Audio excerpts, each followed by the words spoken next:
Hello guys, so for today's video ay mag-tutorial po tayo kung paano po i-install or i-assemble yung ating manual sprayer na nabili sa Lazada.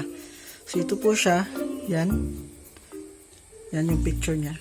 So i-assemble po natin yan sa yung mga gamit niya kasi hindi pa pala siya naka-assemble pag bibilhin natin. So yan, meron yung mga i-connect natin yan mamaya. So ipapakita lang po natin yung method. So ito is yung filter. So dito yan ilalagay guys. Yan. Tapos ito yung takip. Yan, ganyan. So pagpasensyahan na yung kamay ko. Madumi siya. So ito yung parang dito papasok yung tubig. So dito siya ilalagay guys. Yan, papasok natin yan. Tapos ikot-ikot siya para hindi siya luluwa guys. Yan. Okay, yun na. So after, yung next natin na gagawin ay kukunik natin yung ito, yung parang tubo. Dito yan ikukunik natin guys. Kunik natin siya dito.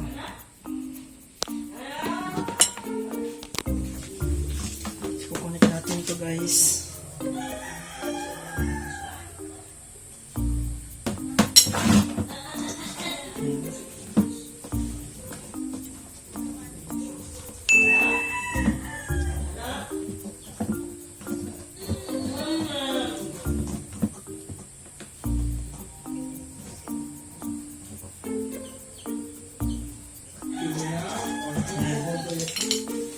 Connect na siya.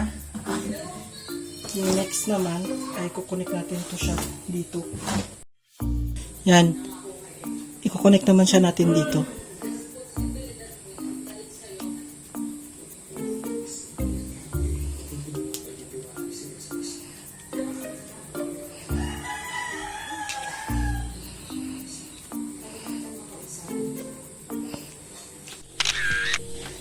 So yung next natin gagawin guys ay i-assemble natin yung yung handle niya. So ilagay natin yan dyan. Yan.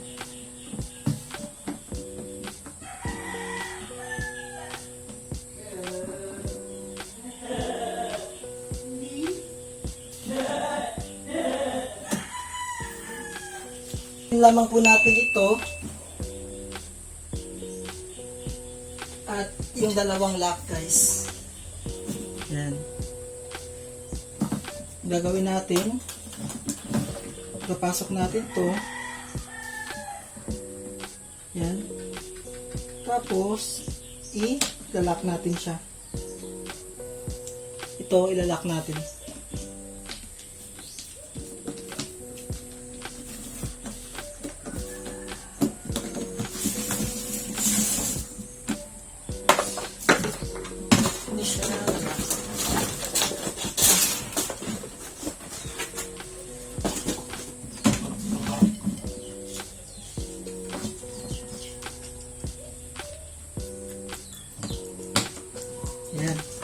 So ayan guys, hindi ko po napakita kanina kasi nag-troubleshoot po tayo.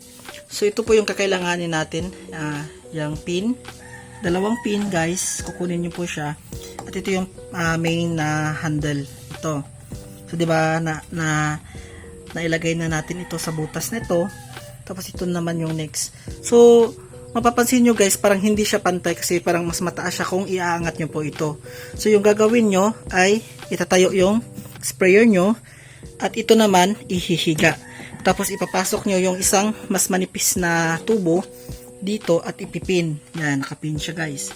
After na napin siya, ipapasok mo naman to at ilalagay yung parang metal. Yan, metal na yan.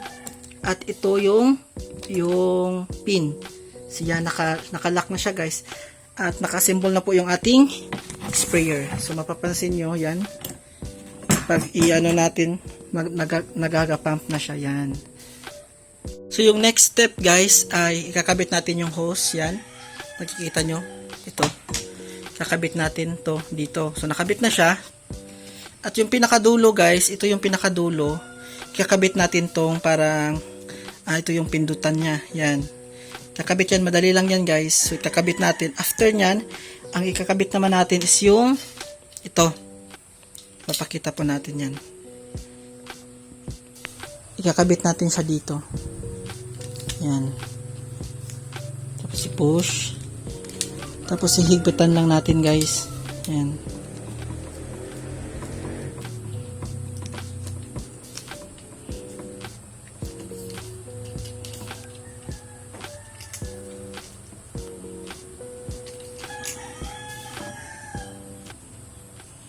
Yan, higpit na siya guys.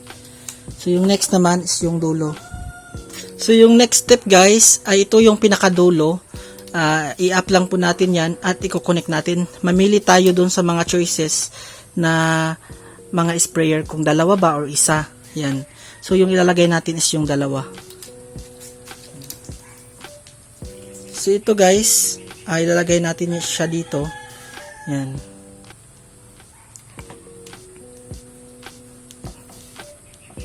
Pasok lang po natin. Ayan. Tapos, hihigpitan ulit guys. Ayan.